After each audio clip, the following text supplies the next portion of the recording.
নমস্কাৰ খেল খবৰ অসমলৈ আপোনালোকক স্বাগতম যোৱা 29 মে 2022 তাৰিখে IPL ৰ 15তম সিজনৰ সমাপ্তি ঘটিল আৰু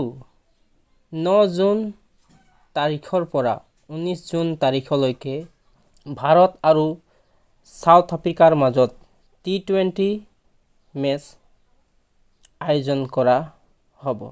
এই T20 ভাৰতীয় দলক নেতৃত্ব দিব KL ৰাহুল ইয়াৰে প্ৰথম মেচখন হ'ব 9 জুন তাৰিখে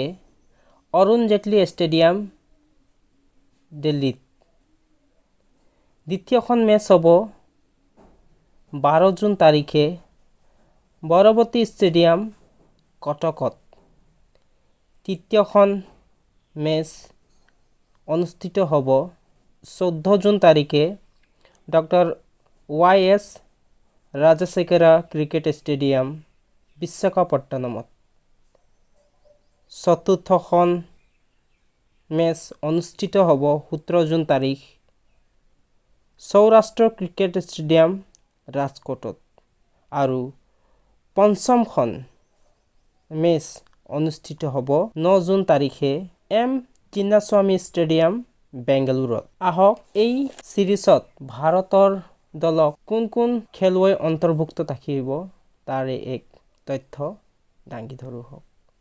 ইয়াতে প্ৰথমত KL ৰাহুল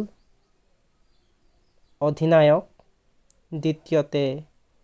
ঋতুৰাজ গায়কৱাড তৃতীয়তে ঈশান কিষাণ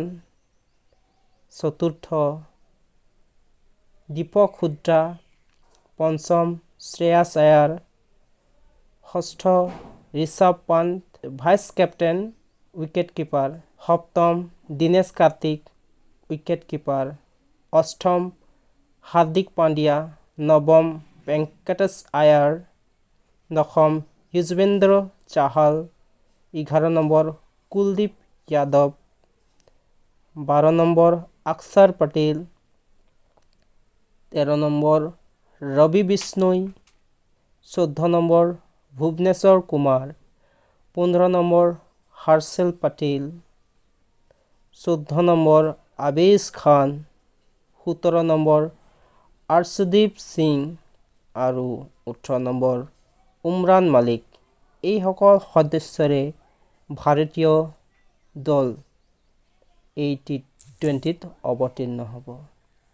এনেধৰণৰ ভিডিঅ' পাই থাকিবলৈ আমাৰ চেনেলক লাইক কৰক শ্বেয়াৰ কৰক আৰু ছাবস্ক্ৰাইব কৰক থেংক ইউ